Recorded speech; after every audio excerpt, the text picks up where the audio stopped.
Lebanon লক্ষ্য করে হামলার তীব্রতা আরও বাড়িয়েছে ইসরায়েল। বৃহস্পতিবার দেশটির রাজধানী বৈরুতের মধ্যাঞ্চলে ব্যাপক ধ্বংসযজ্ঞ চালিয়েছে আইডিএফ। এর আগে ইসরায়েলি বাহিনী বৈরুতে নতুন দফায় হামলার ঘোষণা দিয়ে শহরের জুকাক আল ব্লাত এলাকার বাসিন্দাদের নিরাপদ স্থানে চলে যাওয়ার নির্দেশনা দেয়। আইডিএফের আরবি ভাষার মুখপাত্র আভিকাই আদ্রাই সামাজিক মাধ্যম এক্সে এক পোস্টে দাবি করেন, ওই এলাকায় হিজবুল্লাহর একটি অবস্থান লক্ষ্য করে হামলা চালাবে ইসরায়েল। অবিলম্বে সেখান থেকে সাধারণ মানুষদের অন্যত্র সরে যেতে বলেন তিনি। এই ঘোষণার পরপরই স্থানীয় সময় বিকাল 5:30টার দিকে ওই অঞ্চলের একটি বহুতল ভবনে পরপর দুটি বিমান হামলা চালায় ইসরায়েলি বাহিনী। ওই ভবনটি লেবানন সরকারের সদর দপ্তর থেকে মাত্র 1 কিলোমিটার দূরত্বে বলে জানিয়েছে রয়টার্স।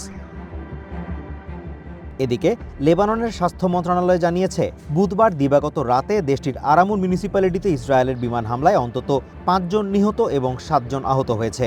এছাড়া বৈরুতের কর্নির সমুদ্র সৈকতের আশপাশের এলাকায় হামলায় অন্তত 12 জন নিহত ও 28 জন আহত হয়েছে। মন্ত্রণালয়ের দাবি, হতাহতদের সবাই বেসামরিক নাগরিক। হামলার পরপরই সমুদ্র সৈকত ও এর আশপাশের এলাকায় লেবাননের সামরিক বাহিনীর সদস্যদের মোতায়েন করা হয়। অন্যদিকে লেবাননের হাসপাতালগুলোতে আহতদের স্রোত সামলাতে হিমশিম খাচ্ছেন চিকিৎসকেরা। আল নাজদা আল সাবিয়া হাসপাতালের পরিচালক মোনা আবু জাইদ জানান, হাসপাতালের ধারণ ক্ষমতার চেয়ে অনেক বেশি রোগী আসায় পরিস্থিতি জটিল আকার ধারণ করেছে।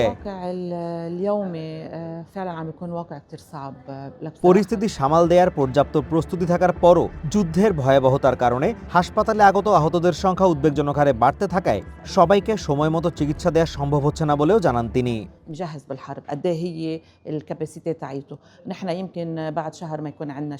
28 ফেব্রুয়ারি ইরানে ইসরায়েল আমেরিকা যৌথ হামলার পর 2 মার্চ ইসরায়েল লক্ষ্য করে হামলা শুরু করে হিজবুল্লাহ। সাথে সাথেই সেখানে স্থল ও আকাশপথে অভিযান শুরু করে IDF.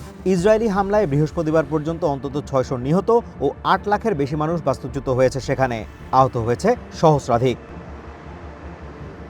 Azimur Rashid Kanak, one international desk.